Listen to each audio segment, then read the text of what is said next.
Hello dear KTET aspirants, welcome to Toss Academy. KTET എക്സാമിന് വേണ്ടിയിട്ടുള്ള ഒരുക്കം എവിടം വരെ എത്തി? നിങ്ങളെ സഹായിക്കാനായിട്ടുള്ള ഒരു പുതിയ വീഡിയോയുമായിട്ടാണ് ടോസ് അക്കാദമി ഇന്ന് നിങ്ങൾക്ക് മുൻപിൽ എത്തിയിരിക്കുന്നത്. കേട്ടറ്റ് കാറ്റഗറി 3 മാത്തമാറ്റിക്സിൽ വരുന്ന ഏറ്റവും ബുദ്ധിമുട്ടേറിയ 2 ടോപ്പിക്കുകളും അവയുടെ സബ് ടോപ്പിക്കുകളുമാണ് ഇന്നത്തെ ക്ലാസ്സിൽ നമ്മൾ ഡിസ്കസ് ചെയ്യാനായിട്ട് പോകുന്നത്. നമുക്ക് നമ്മുടെ ക്ലാസ്സിലേക്ക് പോകാം. കോർഡിനേറ്റ് ജോമെട്രി എന്ന് പറയുന്ന ഏരിയയിലെ ഇമ്പോർട്ടൻ്റ് ആയിട്ടുള്ളൊരു കൺസെപ്റ്റാണ് സ്ലോപ്പ് എന്ന് പറയുന്നത്. ചിലർക്ക് ഈ ഏരിയ എന്ന് പറയുന്നത് ഒരല്പം ബുദ്ധിമുട്ടുള്ളതാണ്, പക്ഷേ കൺസെപ്റ്റ് മനസ്സിലാക്കി കഴിഞ്ഞാൽ ഏറ്റവും അധികം എളുപ്പമുള്ള ഒരു ഏരിയയാണിത്. എന്താണ് സ്ലോപ്പ് എന്ന് പറയുന്നത്, എങ്ങനെയാണ് ഒരു ലൈൻ തന്നു കഴിഞ്ഞാൽ അതിൻ്റെ സ്ലോപ്പ് കണ്ടുപിടിക്കുന്നത്, ഇതെല്ലാമാണ് നമ്മളിന്ന് പറയാനായിട്ട് പോകുന്നത്. അതിനു മുൻപ് എന്താണ് സ്ലോപ്പ് എന്ന് നമുക്ക് നോക്കാം. In mathematics, slope of a line is the change in y coordinate with respect to the change in x coordinate. The net change in y coordinate is represented by delta y and the net change in x coordinates is represented by delta x. നിങ്ങൾക്ക് ഈ figure നോക്കിയാൽ മനസ്സിലാകും, ഇതൊരു ലൈനാണെന്ന് നിങ്ങൾ വിചാരിക്കുക. അങ്ങനെയാണെങ്കിൽ ഈ ലൈനിൻ്റെ സ്ലോപ്പ് കണ്ടുപിടിക്കാനായിട്ട് നമ്മൾ ചെയ്യേണ്ടത് change in y divided by change in x, ഇതാണ് നമ്മൾ കണ്ടുപിടിക്കുന്നത്. അതായത് ആ ലൈനിൻ്റെ സ്ലോപ്പ് കാണുന്നതിനുള്ള ഇക്വേഷനാണ് പറയുന്നത്. ഇത് ആക്ച്വലി ഉദ്ദേശിക്കുന്നത് y ചേഞ്ച് ചെയ്യുമ്പോൾ x ചേഞ്ച് ചെയ്യുന്നു, അവയ്ക്കിടയിലുള്ള റേഷ്യോ എന്താണ്, അതാണ് ആക്ച്വലി ഒരു ലൈനിൻ്റെ സ്ലോപ്പ് എന്നതുകൊണ്ട് നമ്മൾ ഉദ്ദേശിക്കുന്നത്. നമുക്ക് സ്ലോപ്പ് കണ്ടുപിടിക്കാനായിട്ട് 2-3 സ്റ്റെപ്സ് ഫോളോ ചെയ്യേണ്ടതുണ്ട്. ആദ്യമേ തന്നെ നമ്മുടെ കോർഡിനേറ്റ്സ് നമ്മൾ കണ്ടുപിടിക്കണം. Determine the coordinates of any 2 points along the line that you choose. നമുക്ക് ഒരു ലൈൻ എടുക്കാം, ആ ലൈൻ കടന്നു പോകുന്ന പോയിന്റ്സ് ഉണ്ടാവും അല്ലേ, ആ ഏതെങ്കിലും 2 പോയിന്റ്സ് നമ്മൾ കൺസിഡർ ചെയ്യണം. ആ പോയിന്റ് കിട്ടിക്കഴിഞ്ഞാലാണ് നമുക്ക് എന്ത് കണ്ടുപിടിക്കാൻ പറ്റുള്ളൂ, സ്ലോപ്പ് കണ്ടുപിടിക്കാൻ പറ്റുള്ളൂ. അപ്പോൾ അതിൻ്റെ കോർഡിനേറ്റ് നമ്മൾ കണ്ടുവയ്ക്കുക.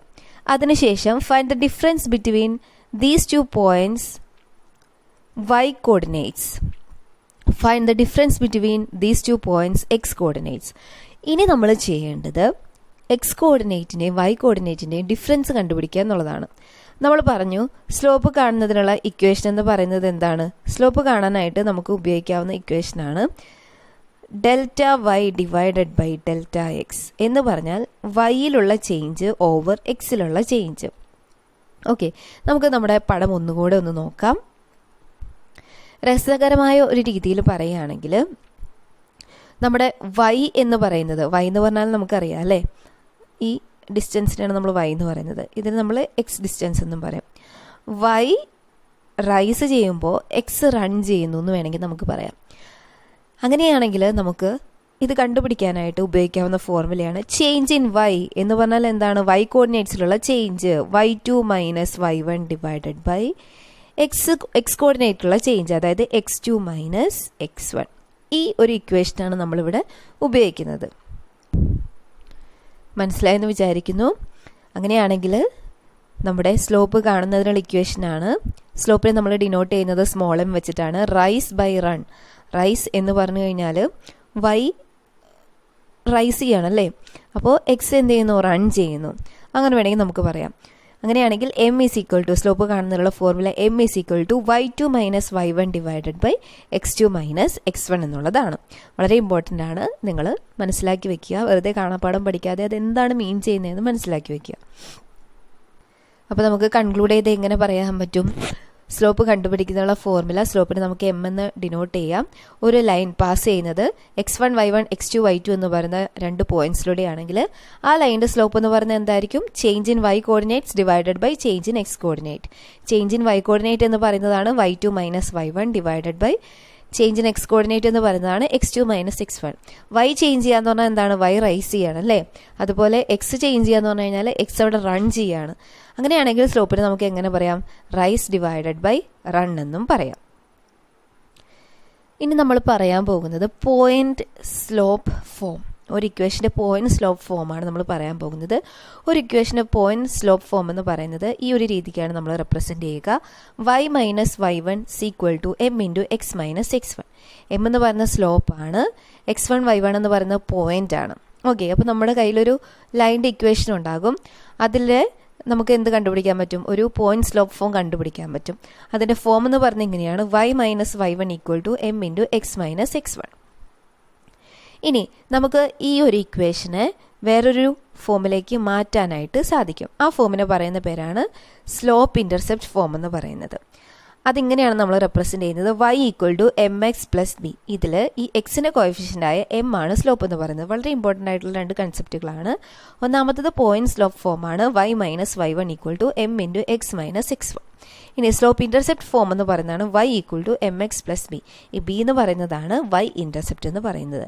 മനസ്സിലായി എന്ന് വിചാരിക്കുന്നു. വളരെ ഇമ്പോർട്ടൻ്റ് ആയിട്ടുള്ള ഒരു കണ്ടൻ്റാണ്. സ്ലോപ്പിന് സബ്ബായിട്ട് വരുന്ന കണ്ടൻസ് ആണ് ഇതെല്ലാം. ഇപ്പോൾ നമ്മൾ സ്ലോപ്പ് എന്താണെന്ന് പറഞ്ഞു, പോയിന്റ് സ്ലോപ്പ് ഫോമും ഇൻ്റർസെപ്റ്റ് ഫോമും എല്ലാം പറഞ്ഞു. ഇനി പാരലൽ ലൈൻസും പെർപെൻഡിക്കുലർ ലൈൻസും വളരെ ഇമ്പോർട്ടൻ്റ് ആയിട്ടുള്ള ഒരു കൺസെപ്റ്റാണ്. അവരുടെ സ്ലോപ്പ് എങ്ങനെയായിരിക്കും? നമുക്കറിയാം പാരലൽ ലൈൻ എന്ന് പറഞ്ഞു കഴിഞ്ഞാൽ അവരെങ്ങനെയാണ് ഇരിക്കുക? പാരലൽ ലൈൻ, രണ്ട് ലൈൻസ് പാരലാന്ന് പറഞ്ഞാൽ അവരൊരിക്കലും കൂട്ടുമുട്ടില്ല അല്ലേ? നമുക്ക് റെയിൽവേ ട്രാക്ക് ഒക്കെ ഒരു എക്സാമ്പിളായിട്ട് പറയാവുന്ന കാര്യമാണ്. ഇത് ഇവർ കൂട്ടിമുട്ടാതെ ഇങ്ങനെ പോകുന്ന ലൈൻസാണ് പാരലൽ ലൈൻ. പക്ഷേ പെർപെൻഡിക്കുലർ ലൈൻസ് എന്ന് പറഞ്ഞാൽ എന്താണ് പ്രത്യേകത? അവർ ഇൻ്റർസെക്റ്റ് ചെയ്യും, 90 ഡിഗ്രിയിൽ ഇൻ്റർസെക്റ്റ് ചെയ്യും. ഇവർക്ക് രണ്ടുപേരുടെയും സ്ലോപ്പ് എന്ന് പറഞ്ഞു കഴിഞ്ഞാൽ ചെറിയൊരു വ്യത്യാസമുണ്ട്. ഈ പാരലൽ ലൈൻസിൻ്റെ സ്ലോപ്പ് എന്ന് പറയുന്നത് എപ്പോഴും എന്തായിരിക്കും? സെയിം ആയിരിക്കും.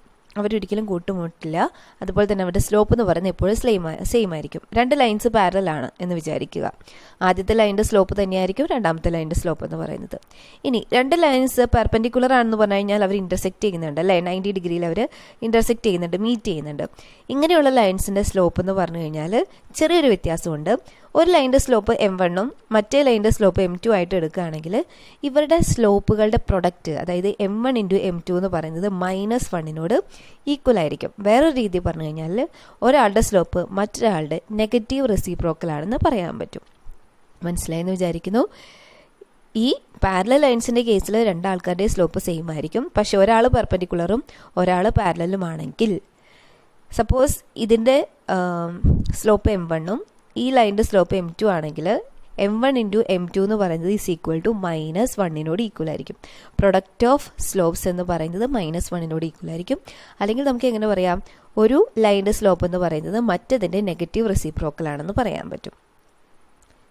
m1 m2 ഈ രണ്ട് ലൈൻസിൻ്റെ സ്ലോപ്പ് ആണ് m1 m2. പാരലൽ ആണെങ്കിൽ m1 m2 ഈക്വൽ ആയിരിക്കും. പെർപെൻഡിക്കുലർ ആണെങ്കിൽ m1 ഇൻറ്റു m2 എന്ന് പറയുന്നത് എന്തായിരിക്കും? -1 ആയിരിക്കും. അല്ലെങ്കിൽ നമുക്ക് എങ്ങനെ പറയാം? m1 എന്ന് പറയുന്നത് നെഗറ്റീവ് റെസിപ്രോക്കലാണ് എന്ന് പറയാൻ പറ്റും. -1/m2 ആയിരിക്കും. വളരെ ഇമ്പോർട്ടൻ്റ് ആയിട്ടുള്ള കൺസെപ്റ്റുകളാണ്. നമുക്ക് ഇതിൻ്റെ ആപ്ലിക്കേഷൻ വരുന്ന പ്രോബ്ലംസ് നോക്കാം. കേട്ടിട്ട് എപ്പോഴും ചോദിക്കുന്ന പ്രോബ്ലംസാണ്. ചിലർക്കിത് മനസ്സിലാക്കാൻ ഇച്ചിരി ബുദ്ധിമുട്ടുണ്ട്, പക്ഷേ ആക്ച്വലി വളരെ സിമ്പിളാണ്.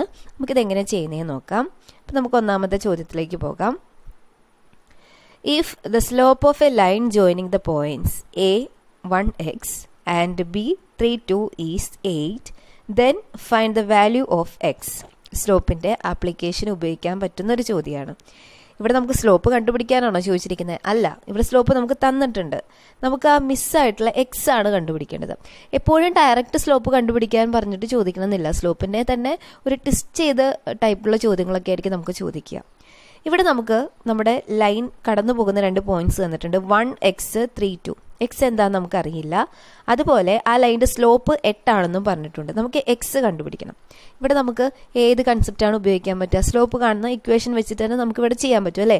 നമുക്കറിയാം x1 y1 x2 y2 എന്ന് പറയുന്ന പോയിന്റിലൂടെ കടന്നു പോകുന്ന ഒരു ലൈൻ്റെ സ്ലോപ്പ് എന്താണ്? m equal to y2 minus y1 divided by x2 minus x1. Change in y over change in x. ഇനി കടന്നു പോകുന്ന പോയിന്റ്സ് ചോദ്യത്തിൽ തന്നിട്ടുണ്ട്. 1x-ഉം 3 2-ഉമാണ്. എക്സ് നമുക്കറിയില്ല. പിന്നെ നമുക്ക് നമ്മുടെ സ്ലോപ്പ് m തന്നിട്ടുണ്ട്, 8 ആണ് തന്നിട്ടുണ്ട്. തന്നിരിക്കുന്ന കാര്യങ്ങളൊക്കെ നമ്മുടെ ഇക്വേഷനിൽ നമുക്ക് ഇട്ട് കൊടുക്കാമല്ലോ. അപ്പോൾ നമുക്ക് എന്ത് കിട്ടും? m is equal to y2 minus y1 divided by x2 minus x1. y2 നമ്മുടെ കയ്യിലുണ്ട്, 2 ആണ്. പക്ഷേ y1 നമ്മുടെ കയ്യിലില്ല, x ആണ്. x1-ഉം x2 നമ്മുടെ കയ്യിലുണ്ട്, 1-ഉം 3-ഉം. ഇതെല്ലാം സബ്സ്റ്റിറ്റ്യൂട്ട് ചെയ്യുക. അപ്പോൾ നമുക്ക് എന്ത് കിട്ടും? 8 is equal to 2 minus x divided by 3 minus 1. ഇതിനെ സിംപ്ലിഫൈ ചെയ്യാലോ. സിംപ്ലിഫൈ ചെയ്ത് കഴിയുമ്പോൾ നമുക്ക് എന്താണ് കിട്ടുക? x ഈക്വൽ ടു -14 എന്ന് കിട്ടും. നമ്മുടെ ഈ ചോദ്യത്തിൽ നമുക്ക് എന്തായിരുന്നു കണ്ടുപിടിക്കേണ്ടത്? മിസ്സായിട്ടുള്ള എക്സിൻ്റെ വാല്യൂ, ഒരു കോർഡിനേറ്റിലെ മിസ്സായിട്ടുള്ള y കോർഡിനേറ്റ് ആയിരുന്നു നമുക്ക് കണ്ടുപിടിക്കേണ്ടത്. അത് ഇങ്ങനെയാണ് നമ്മൾ ചെയ്യുന്നത്. രണ്ടാമത്തെ ഒരു ചോദ്യം നോക്കാം. ഈ സെക്ഷനിൽ നിന്നും വരുന്ന മറ്റൊരു ചോദ്യമാണ്. The slope of the line 4x plus 3y minus 4 equal to 0. ഒരു ലൈൻ്റെ ഇക്വേഷനാണ് തന്നിരിക്കുന്നത് അല്ലേ. ഇതിൻ്റെ സ്ലോപ്പ് കണ്ടുപിടിക്കാനാണ് നമ്മളോട് ചോദിച്ചിരിക്കുന്നത്. നമുക്കറിയാം എന്താണ് ഒരു ജനറൽ ഇക്വേഷൻ അല്ലെങ്കിൽ ഒരു ഇൻ്റർസെപ്റ്റ് ഫോം എന്ന് പറഞ്ഞു കഴിഞ്ഞാൽ എന്താണ്, സ്ലോപ്പ് ഇൻ്റർസെപ്റ്റ് ഫോം എന്ന് പറഞ്ഞാൽ എന്താണ്, y = mx + c അല്ലെങ്കിൽ y = mx + b എന്നുള്ളതാണ് അല്ലേ. അതിൽ m എന്ന് പറയുന്നത് സ്ലോപ്പാണ്, c എന്ന് പറയുന്നത് എന്താണ്, ഇൻ്റർസെപ്റ്റ് ആണ്. ഈ ഒരു ചോദ്യത്തിൻ്റെ ഉത്തരം കണ്ടുപിടിക്കാനായിട്ട് നമുക്ക് ഈ ഒരു കൺസെപ്റ്റ് യൂസ് ചെയ്യാം. നമുക്കിത് തന്നിരിക്കുന്ന ഇക്വേഷൻ എന്താണ്, 4x + 3y - 4 = 0 എന്നുള്ളതാണ്.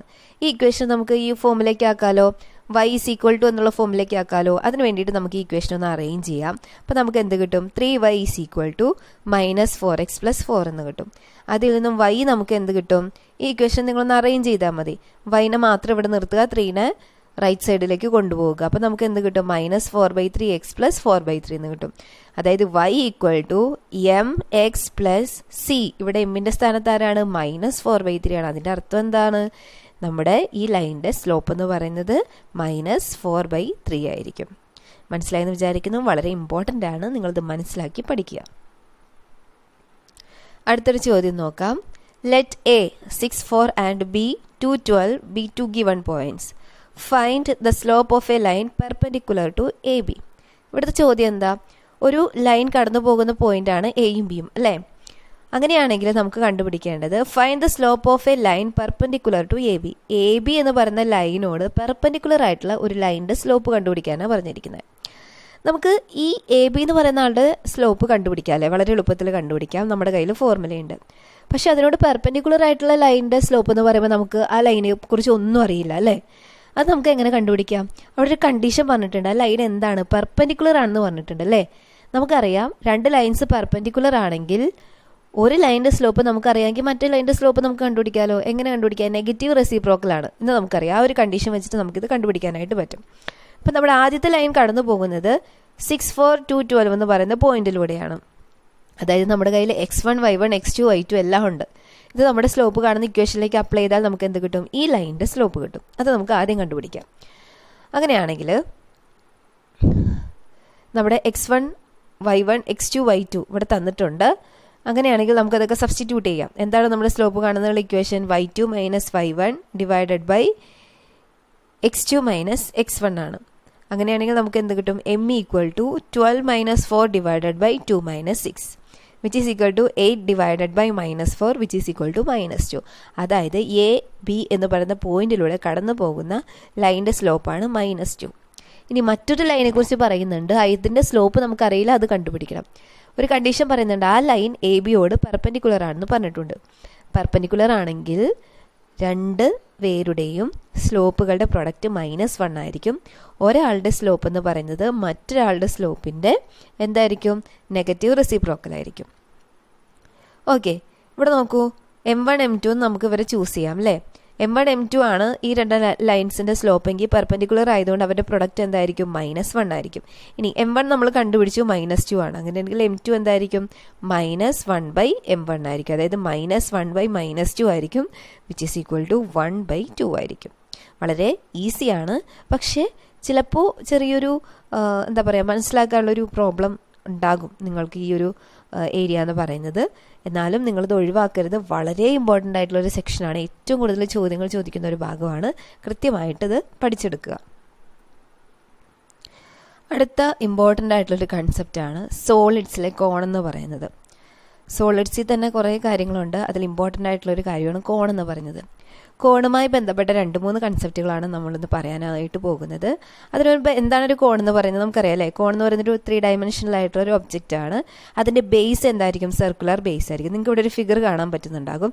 ഈ ഒരു ഷേപ്പിലായിരിക്കും നമ്മുടെ കോൺ ഇരിക്കുക, ഒരു കൂടാരത്തിൻ്റെയൊക്കെ ഒരു ഷേപ്പ്. അതിൻ്റെ ബേസ് എന്തായിരിക്കും, ഒരു സർക്കുലർ ബേസ് ആയിരിക്കും, സർക്കിൾ ഷേപ്പിലായിരിക്കും ബേസ് ഇരിക്കുക. ഇനി ഇതിനെയാണ് നമ്മുടെ കോണിൻ്റെ ഹൈറ്റ് എന്ന് പറയുന്നത്. ഈ പോയിന്റിൽ നിന്നും ഇവിടേക്കുള്ള ഡിസ്റ്റൻസ്, ഈ ഡിസ്റ്റൻസിനാണ് റേഡിയസ് അല്ലെങ്കിൽ r എന്ന് പറയുന്നത്.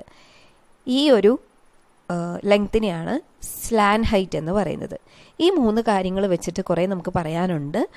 അപ്പോൾ ഈ 3 കാര്യങ്ങൾ ഓർത്തിരിക്കുക, ഹൈറ്റ്, അതുപോലെ റേഡിയസ്, അതുപോലെ സ്ലാൻ ഹൈറ്റ്. കോണുമായി ബന്ധപ്പെട്ട പല ടൈപ്പിലുള്ള ചോദ്യങ്ങൾ നമുക്ക് കാണാൻ പറ്റും. അതിന് വേണ്ടിയിട്ട് നമുക്ക് 2-3 സബ്ബായിട്ട് വരുന്ന കൺസെപ്റ്റുകൾ പറയാനുണ്ട്. അതിൽ ഒന്നാമത്തെ കൺസെപ്റ്റാണ് സ്ലാൻഡ് ഹൈറ്റ്. ഒരു കോണിൻ്റെ സ്ലാൻഡ് ഹൈറ്റ് നമുക്ക് എങ്ങനെ കണ്ടുപിടിക്കാം? നമ്മൾ പറഞ്ഞു ഇത് നമ്മുടെ കോണിൻ്റെ ബേസ് എന്ന് പറയുന്നത് ഒരു സർക്കുലർ ബേസ് ആയിരിക്കും. ഈ ഡിസ്റ്റൻസ് ആണ് r എന്ന് പറയുന്നത്. ഇത് ഹൈറ്റ്, ഇതിനെയാണ് സ്ലാൻഡ് ഹൈറ്റ് അല്ലെങ്കിൽ ചരിവ് ഉയരം എന്ന് പറയും. ഈ സ്ലാൻഡ് ഹൈറ്റ് കണ്ടുപിടിക്കാനായിട്ട് ഈ കോണിനെ തന്നെ നമുക്ക് റൈറ്റ് സർക്കുലർ കോൺ എന്നും പറയാം കേട്ടോ. വേറൊരു ടൈപ്പ് കോണുണ്ട് ഒബ്ലിക് കോൺ എന്ന് പറഞ്ഞിട്ട്, അത് നമുക്കിപ്പോൾ വേണ്ട. റൈറ്റ് സർക്കുലർ കോണിനെ കുറിച്ച് നിങ്ങൾ കൂടുതൽ പഠിക്കുക. റൈറ്റ് സർക്കുലർ കോണിൻ്റെ സ്ലാൻഡ് ഹൈറ്റ് കണ്ടുപിടിക്കാനുള്ള ഇക്വേഷൻ എന്ന് പറയുന്നത് ഈ ഒരു ഇക്വേഷനാണ്. നമുക്കതിനെ L എന്ന് ഡിനോട്ട് ചെയ്യാം. Slant height L = square root of h² + r². h എന്ന് പറയുന്നത് നിങ്ങൾക്ക് ഏത് ലെറ്റർ വേണമെങ്കിലും വെച്ചത് ഡിനോട്ട് ചെയ്യാം. ഉദ്ദേശിക്കുന്നത് ഇതാണ്. സ്ലാൻഡ് ഹൈറ്റ് എന്ന് പറയുന്നത് എന്തിനോട് ഈക്വൽ ആണ്? സ്ക്വയർ റൂട്ട് ഓഫ് ഹൈറ്റിൻ്റെ സ്ക്വയർ പ്ലസ് റേഡിയസിൻ്റെ സ്ക്വയറിനോട് ഈക്വൽ ആയിരിക്കും. വളരെ ഇമ്പോർട്ടൻ്റ് ആയിട്ടുള്ളൊരു കൺസെപ്റ്റാണ്. Slant height of a cone is equal to square root of h² + r². അടുത്ത വളരെ ഇമ്പോർട്ടൻ്റ് ആയിട്ടുള്ളൊരു കൺസെപ്റ്റാണ് ഈ ഒരു സെക്ഷനിലെ കോണിൻ്റെ വോളിയം എന്ന് പറയുന്നത്. ഒരു കോൺ തന്നു കഴിഞ്ഞ് കഴിഞ്ഞാൽ എങ്ങനെ അതിൻ്റെ വോളിയം കണ്ടുപിടിക്കാം? അതിനൊരു ഇക്വേഷൻ ഉണ്ട്. 1/3 πr² h. r എന്താണ്? അതിൻ്റെ ബേസ്, സർക്കുലർ ബേസിൻ്റെ റേഡിയസ് ആണ് അല്ലേ. h എന്ന് പറഞ്ഞാൽ എന്താണ്? കോണിൻ്റെ ഹൈറ്റ് ആണ്. അങ്ങനെയാണെങ്കിൽ 1/3 πr² h എന്ന് പറയുന്ന ഇക്വേഷൻ ഉപയോഗിച്ച് നമുക്ക് എന്ത് കണ്ടുപിടിക്കാനായിട്ട് പറ്റും? ഒരു കോണിൻ്റെ വോളിയം കണ്ടുപിടിക്കാനായിട്ട് പറ്റും. ആക്ച്വലി ഈ വോളിയം എന്ന് പറഞ്ഞാൽ എന്താണ്? എന്തുമാത്രം അതിനൊരു കപ്പാസിറ്റി ഉണ്ട്, അല്ലെങ്കിൽ മലയാളത്തിൽ അതിന് ഉള്ളളവ് എന്നൊക്കെ പറയും അല്ലേ. അപ്പോൾ ഈ ഒരു ഇക്വേഷൻ വെച്ചിട്ട് നമുക്ക് എന്ത് കണ്ടുപിടിക്കാൻ പറ്റും? കോണിൻ്റെ വോളിയം കണ്ടുപിടിക്കാൻ പറ്റും. പ്രധാനപ്പെട്ട രണ്ടാമത്തെ കൺസെപ്റ്റാണിത്. ഒന്നാമത്തെ സ്ലാൻഡ് ഹൈറ്റ്, രണ്ടാമത്തെ ഒരു കോണിൻ്റെ വോളിയം എങ്ങനെ കണ്ടുപിടിക്കാം. അടുത്ത ഇമ്പോർട്ടൻ്റ് ആയിട്ടുള്ളൊരു കൺസെപ്റ്റും കൂടെയുണ്ട്, സർഫസ് ഏരിയ. ഒരു കോണിൻ്റെ സർഫസ് ഏരിയ നമുക്ക് എങ്ങനെ കണ്ടുപിടിക്കാം? നമ്മൾ പറഞ്ഞു കോണിരിക്കുന്നത് എങ്ങനെയാണ്? ഒരു എന്താ പറയുക, കൂടാരത്തിൻ്റെ ഷേപ്പാണ് അല്ലേ. അതിൻ്റെ താഴെ ഒരു സർക്കുലർ ബേസും ഉണ്ട്, പിന്നെ മേലെ അതിങ്ങനെ ഇരിക്കും. ഈ കോൺ തുറന്നു വയ്ക്കുകയാണെങ്കിൽ നമുക്ക് ഇങ്ങനെ ഒരു ഷേപ്പിലായിരിക്കും കിട്ടുക. ഇനി ഇതിൻ്റെ സർഫസ് ഏരിയ എന്ന് പറഞ്ഞാൽ എന്താണ്? ഇതിൻ്റെ സർഫസിലുള്ള ഏരിയ ആണ് അല്ലേ. അപ്പോൾ അതിന് ഇങ്ങനെ ഒരു സർഫസും ഉണ്ട്, പുറത്തൊരു അതിൻ്റെ താഴെയായിട്ടൊരു സർക്കുലർ സർഫസും ഉണ്ട്. അപ്പോൾ ഈ കോണിൻ്റെ ടോട്ടൽ സർഫസ് ഏരിയ എന്ന് പറയുന്നത് ഇതിൻ്റെ സർഫസ് ഏരിയ പ്ലസ് ഈ ചെറിയ സർക്കുലർ ബേസിൻ്റെ സർഫസ് ഏരിയനോട് ഈക്വൽ ആയിരിക്കും അല്ലേ. രണ്ടും കൂടെ ആഡ് ചെയ്യുമ്പോഴാണ് നമുക്ക് ഒരു കോണിൻ്റെ ടോട്ടൽ സർഫസ് ഏരിയ കിട്ടുന്നത്. അങ്ങനെയാണെങ്കിൽ അത് കാണാനായിട്ടൊരു ഇക്വേഷൻ ഉണ്ട്. πrl + πr². r എന്ന് പറയുന്നത് റേഡിയസ് ആണ്, L എന്ന് പറയുന്നത് എന്താണ്? സ്ലാൻഡ് ഹൈറ്റ് ആണ്. അങ്ങനെയാണെങ്കിൽ ഒരു കോൺ തന്നു കഴിഞ്ഞാൽ അതിൻ്റെ ടോട്ടൽ സർഫസ് ഏരിയ കാണാനായിട്ട് നമുക്ക് ഈ ഇക്വേഷൻ ഉപയോഗിക്കാം. Total surface area = πrl + πr². വളരെ ഇമ്പോർട്ടൻ്റ് ആയിട്ടുള്ള 3 കൺസെപ്റ്റുകളാണ്. Slant height, volume, surface area. Surface area കാണണമെങ്കിൽ നമുക്ക് പുറത്തുള്ള അതിൻ്റെ ഈ ഔട്ടർ ഷെയ്ഡുള്ള സർഫസ് ഏരിയയും കാണണം, സർക്കുലർ ബേസിൻ്റെ സർഫസ് ഏരിയയും കാണണം. രണ്ടും കൂടെ ആഡ് ചെയ്യുമ്പോഴാണ് എന്ത് കിട്ടുക? നമുക്ക് ടോട്ടൽ സർഫസ് ഏരിയ കിട്ടുക. ഇതിൻ്റെ ആപ്ലിക്കേഷൻ വരുന്ന 2-3 ചോദ്യങ്ങൾ നമുക്ക് നോക്കാം. വളരെ ഇമ്പോർട്ടൻ്റ് ആണ്. The slant height of a right circular cone is 13 cm and the area of the base is 144 cm². Find the volume of the cone. എന്താണ് തന്നിരിക്കുന്നത്? സ്ലാൻഡ് ഹൈറ്റ് തന്നിട്ടുണ്ട്, അതുപോലെ ബേസ് ഏരിയ തന്നിട്ടുണ്ട്. നമുക്ക് കാണേണ്ടത് വോളിയമാണ്. എങ്ങനെ നമുക്കിത് കണ്ടുപിടിക്കാൻ നോക്കാം. ഈ പ്രോബ്ലം ചെയ്യാനായിട്ട് നമുക്ക് 2 കൺസെപ്റ്റുകൾ അറിയേണ്ടതുണ്ട്. നമ്മൾ പഠിച്ച കാര്യങ്ങൾ തന്നെയാണ്. എന്താണ് ഒരു കോണിൻ്റെ വോളിയം എന്ന് പറയുന്നത്? 1/3 πr² h ആണ്. അതുപോലെ സ്ലാൻഡ് ഹൈറ്റ് L കണ്ടുപിടിക്കാനുള്ള ഇക്വേഷൻ എന്താണ്? Square root of height square plus radius square ആണ്.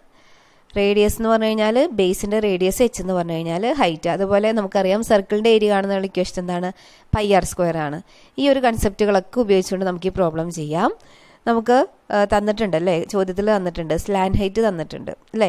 അതുപോലെ തന്നെ സർക്കുലർ ബേസിൻ്റെ ഏരിയയും തന്നിട്ടുണ്ട്. അതായത് സർക്കുലർ ബേസിൻ്റെ ഏരിയ എന്ന് പറഞ്ഞു കഴിഞ്ഞാൽ താഴെയുള്ള ഷേപ്പ് സർക്കുലർ ഷേപ്പാണ് അല്ലേ, അതായത് സർക്കിളാണ്. സർക്കിളിൻ്റെ ഏരിയ കാണുന്ന ഇക്വേഷൻ എന്താണ്? πr². അതാണ് നമുക്ക് തന്നിരിക്കുന്ന 144 π cm² എന്ന് പറയുന്നത്. ഇതിന് ഇക്വേറ്റ് ചെയ്യാലോ. അപ്പോൾ നമുക്ക് എന്ത് കിട്ടും? പൈയും ക്യാൻസൽ ചെയ്ത് പോകും. r² എന്ന് പറയുന്നത് നമുക്ക് എന്ത് കിട്ടും? 144 ആണ് അല്ലേ. അതായത് 12ൻ്റെ സ്ക്വയർ ആണ്. അതായത് 6 എന്ന് പറയുന്നത് നമുക്ക് 12 കിട്ടും. ഇനി നമുക്ക് എന്താണ് കണ്ടുപിടിക്കേണ്ടത്? ഇവിടെ നമുക്കിവിടെ വോളിയം കണ്ടുപിടിക്കണം. അപ്പോൾ അതിന് വേണ്ടിയിട്ട് നമുക്ക് ആദ്യം എന്ത് കണ്ടുപിടിക്കണം? πr² h h കണ്ടുപിടിക്കണം. Height of the right circular cone. അത് കണ്ടുപിടിക്കാനായിട്ട് നമുക്കിവിടെ എന്തൊക്കെ തന്നിട്ടുണ്ട്? നമ്മളിപ്പോൾ റേഡിയസ് കണ്ടുപിടിച്ചു ഓൾറെഡി. അതിൻ്റെ സ്ലാൻഡ് ഹൈറ്റ് നമുക്ക് തന്നിട്ടുണ്ട്. അപ്പോൾ നമുക്ക് കണ്ടുപിടിക്കാമല്ലോ. Square root of 13 square minus 12 square equal to square root of 25 എന്ന് കിട്ടും. നിങ്ങൾക്ക് മനസ്സിലായെന്ന് വിചാരിക്കുന്നു. സ്ലാൻ ഹൈറ്റ് കാണുന്നുള്ള equation L is equal to square root of r square plus h square ആണ്. നമുക്കിവിടെ കാണേണ്ടത് എന്താണ്? ഹൈറ്റ് ആണ്. ഈ ഇക്വേഷൻ ഒന്ന് അറേഞ്ച് ചെയ്താൽ പോരെ. ഈ ഇക്വേഷൻ അറേഞ്ച് ചെയ്യാന്ന് പറയുമ്പോൾ എന്ത് കിട്ടും നമുക്ക്? L സ്ക്വയർ മൈനസ് ആർ സ്ക്വയറിൻ്റെ സ്ക്വയർ റൂട്ടാണ് എടുക്കേണ്ടത്. അപ്പം നമുക്ക് 5 സെൻറ്റിമീറ്റർ എന്ന് കിട്ടും. അപ്പോൾ എല്ലാ കാര്യങ്ങളും ആയില്ലേ? എല്ലാ കാര്യങ്ങളും ആയി. ആറായി, എച്ച് ആയി. ഇനി വോളിയത്തിൻ്റെ ഇക്വേഷനിലേക്ക് സബ്സ്റ്റിറ്റ്യൂട്ട് ചെയ്യുക. അപ്പോൾ നമുക്ക് എന്ത് കിട്ടും? 1/3 പൈ ആർ സ്ക്വയർ എച്ച് എന്നുള്ളത് 240 പൈ സെൻറ്റിമീറ്റർ ക്യൂബ് എന്ന് കിട്ടും. അടുത്ത ചോദ്യം നോക്കാം. Height and radius of a cone is 15 centimetre and 7 centimetre respectively. What is the volume of a cone? ഒരു കോണിൻ്റെ ഹൈറ്റും റേഡിയസും തന്നിട്ടുണ്ട്. ഡയറക്റ്റ് ചോദ്യമാണ്. വോളിയം കണ്ടുപിടിക്കാനാണ് ചോദിച്ചിരിക്കുന്നത്. എന്താണ് equation? 1/3 pi R square h. ആറും എച്ചും എല്ലാം തന്നിട്ടുണ്ടല്ലോ. ജസ്റ്റ് സബ്സ്റ്റിറ്റ്യൂട്ട് ചെയ്താൽ മതി. 1/3 ഇൻറ്റു പൈക്ക് പകരം 22/7 എന്ന് കൊടുക്കാം. അല്ല, നമ്മുടെ ആൻസറിൽ പൈ വെച്ചിട്ടാണെങ്കിൽ നമുക്ക് ആ പൈക്ക് സബ്സ്റ്റിറ്റ്യൂഷൻ്റെ ആവശ്യമില്ല. ഇതുപോലെ എന്താണ് പൈ ഒന്നും ഇല്ലാത്ത സാധാ നമ്പേഴ്സ് ആണെങ്കിൽ നമുക്ക് പൈയുടെ വാല്യൂ 22/7 എന്നുള്ള സബ്സ്റ്റിറ്റ്യൂട്ട് ചെയ്യാം. ഇട്ട് കൊടുക്കുമ്പോൾ നമുക്ക് എന്ത് കിട്ടും? 22 ഇൻറ്റു 7 ഇൻറ്റു 5 എന്ന് കിട്ടും. അതായത് 770 സെൻറ്റിമീറ്റർ ക്യൂബ് എന്ന് കിട്ടും. അടുത്തൊരു ചോദ്യം. What is the total surface area of a cone whose radius is 10 centimetre and height is 24 centimetre? Surface ഏരിയയുടെ ആപ്ലിക്കേഷൻ വരുന്ന ഒരു ചോദ്യമാണ്. ഈ ചോദ്യത്തിൽ നമുക്ക് എന്തൊക്കെ തന്നിട്ടുണ്ട്? റേഡിയസ് തന്നിട്ടുണ്ട്, ഹൈറ്റ് തന്നിട്ടുണ്ട്. നമുക്ക് ടോട്ടൽ സർഫസ് ഏരിയ കാണണം. ടോട്ടൽ സർഫസ് ഏരിയ കാണുന്നതിനുള്ള ഇക്വേഷൻ നമുക്കറിയാമല്ലോ. എന്താണ്? Pi R L plus pi R square. Pi R L plus pi R square. ഈ പൈ ആറിനെ പുറത്ത് എടുത്തു കഴിഞ്ഞാൽ നമുക്ക് എന്ത് കിട്ടും? Pi R into l plus r എന്ന് കിട്ടും. അതാണ് ഈ കിടക്കുന്ന ഇക്വേഷൻ. ഇനി നമ്മൾ നോക്കുകയാണെങ്കിൽ നമുക്ക് വേണ്ട മറ്റൊരു ഇക്വേഷനാണ് നമ്മുടെ സ്ലാൻ ഹൈറ്റിൻ്റെ ഇക്വേഷൻ. L is equal to square root of r square plus l square. R എന്താണെന്ന് അറിയാലോ? റേഡിയസ് ആണ്. ഇവിടെ എൽ അല്ല, എച്ച് ആണ്. H square, r square plus h square. H എന്താണ്? ഹൈറ്റ് ആണ്. ഇനി ഇതൊക്കെ ഉപയോഗിച്ച് നമുക്ക് പ്രോബ്ലം ചെയ്യാം. ആദ്യം നമ്മൾ കണ്ടുപിടിക്കാൻ പോകുന്നത് സ്ലാൻ ഹൈറ്റ് ആണ്. ഇവിടെ എന്തൊക്കെ തന്നിട്ടുണ്ട്? റേഡിയസ് ഓൾറെഡി നമ്മുടെ കയ്യിലുണ്ട്, ഹൈറ്റും നമ്മുടെ കയ്യിലുണ്ട്. നമുക്ക് സ്ലാൻ ഹൈറ്റ് ആവശ്യമുണ്ട് അല്ലേ? പൈ ആർ എൽ, എൽ വേണ്ടേ നമുക്ക്. അപ്പോൾ സ്ലാൻ ഹൈറ്റ് കണ്ടുപിടിക്കുക. L ഈസ് ഈക്വൽ ടു എന്താണ് equation? Square root of r square plus h square. 6 10 പറഞ്ഞിട്ടുണ്ട്, എച്ച് 24 പറഞ്ഞിട്ടുണ്ട്. അപ്പോൾ നമുക്ക് എന്ത് കിട്ടും? Square root of 10 square plus 24 square. Simplify ചെയ്യുമ്പോൾ നമുക്ക് സ്ലാൻ ഹൈറ്റ് 26 എന്ന് കിട്ടും. ഇനി ടോട്ടൽ സർഫസ് ഏരിയ കാണാനല്ലോ. എല്ലാ ആൾക്കാരും നമ്മുടെ കയ്യിലുണ്ട്. Total surface area is equal to pi R L plus pi R square, അല്ലെങ്കിൽ pi R into R plus L. Substitute ചെയ്യുക. Pi into 10 into 26 plus 10. Simplify ചെയ്യുമ്പോൾ നമുക്ക് ഇതായിരിക്കും ആൻസർ കിട്ടുക. 1731.43 സെൻറ്റിമീറ്റർ സ്ക്വയർ. വളരെ ഇമ്പോർട്ടൻ്റ് ആയിട്ടുള്ള 2 സെഷൻസും അവയുടെ സബ് ടോപ്പിക്കുകളുമാണ് നമ്മളിന്ന് ക്ലാസ്സിൽ ഡിസ്കസ് ചെയ്തത്. ആദ്യമേ നമ്മൾ സ്ലോപ്പിനെ കുറിച്ചായിരുന്നു പറഞ്ഞത്. അതിൽ തന്നെ നമ്മൾ പോയിന്റ് സ്ലോപ്പ് ഫോം എന്താണെന്ന് പറഞ്ഞു. അതുപോലെ ഇൻ്റർസെപ്റ്റ് ഫോം പറഞ്ഞു. പാരലൽ ആൻഡ് പെർപെൻഡിക്കുലർ ലൈൻസിൻ്റെ സ്ലോപ്പ് എങ്ങനെയായിരിക്കും എന്ന് പറഞ്ഞു. പിന്നെ നമ്മൾ പറഞ്ഞത് കോണിനെ കുറിച്ചാണ്. കോണിൻ്റെ സ്ലാൻ ഹൈറ്റ് എങ്ങനെയാണ് കണ്ടുപിടിക്കുന്നത്, വോളിയം, സർഫസ് ഏരിയ എല്ലാം പറഞ്ഞു. നിങ്ങൾ പഠിക്കുമ്പോൾ ഈ കാര്യങ്ങളും കൂടെ ശ്രദ്ധിച്ച് നോട്ട് ചെയ്ത് പഠിക്കാനായിട്ട് ശ്രദ്ധിക്കുക. പരീക്ഷയുടെ എല്ലാവിധ ആശംസകളും നേരുന്നു. താങ്ക്